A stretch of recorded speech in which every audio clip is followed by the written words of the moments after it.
Let's talk about what makes Guadalajara a great city for digital nomads and remote workers. Guadalajara is one of Mexico's most important cities. It's a place that I continue to return to, and I believe that it's an underrated spot for digital nomads and remote workers. In this video, I'll talk about the many reasons why I like to spend time in this Mexican city.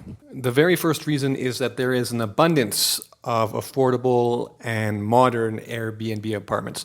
There are hundreds of apartments available for rent, with rents running under 1,000 US dollars per month. Apartments can be found in desirable neighborhoods and often include some kind of weekly housekeeping. Great weather almost year round. For most of the year, Guadalajara enjoys pleasant weather. You can count on months-long stretches of sunny weather without a single drop of rain. That is not an exaggeration. We will go months here without seeing any kind of rainfall.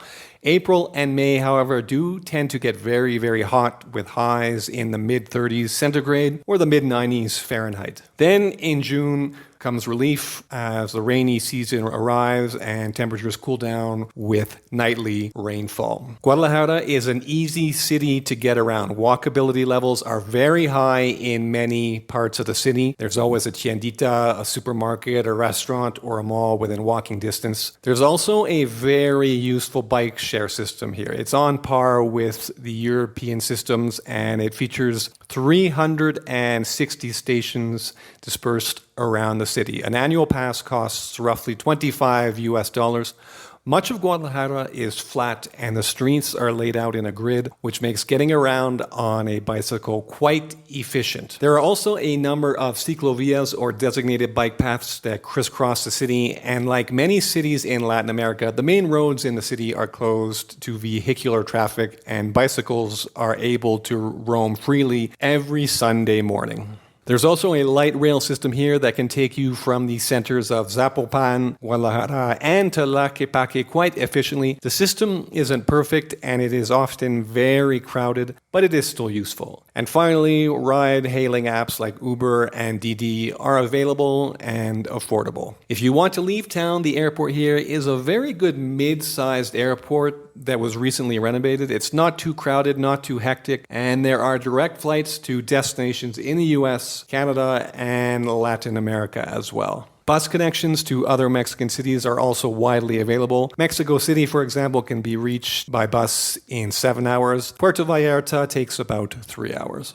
There is a good coffee shop culture in Guadalajara. Cafes are present in every neighborhood. There are so many coffee shops that I can't understand how they manage to all stay open. There are cafes that are suitable for laptop work, and there's also many Starbucks locations around the city. So the reliable Starbucks work option with its Wi-Fi is always there if you need it. One great thing about Guadalajara is its network of municipal markets. These are a great place to shop for food or to grab a quick bite to eat. Shopping and eating like a local can help you save money. I live close to a municipal market and I'll go there to have tacos or chilaquiles for breakfast, pick up some fresh fruits or veggies, or just to stop in at the cafe and have a fresh cup of coffee. Guadalajara also features many high-end malls. Now, mall culture is alive and well throughout Latin America, and Guadalajara does it as well as anywhere. There are malls with all of the globally renowned brands.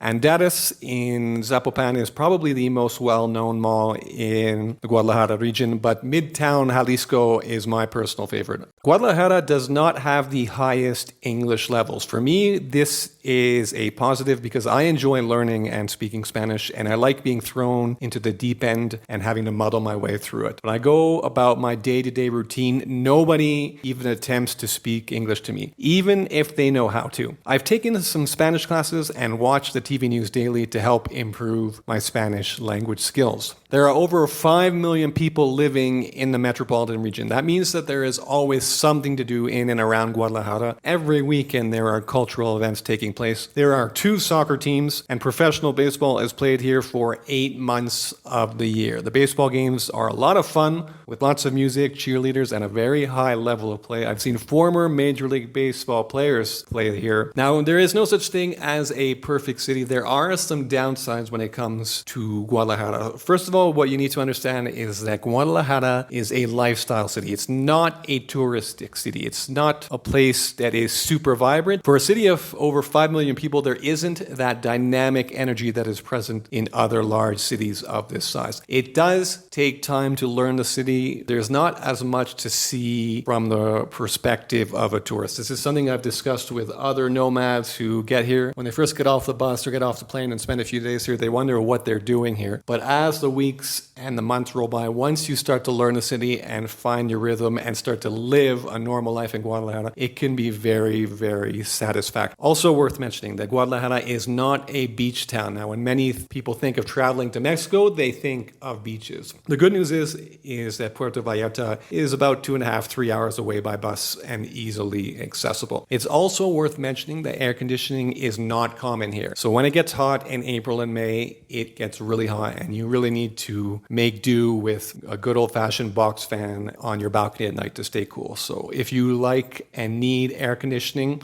you might find the weather during April and May in Guadalajara to be quite challenging. Overall, I believe that the positives far outweigh the negatives here in Guadalajara, and the many positives are the reasons that I continue to return to Guadalajara year after year.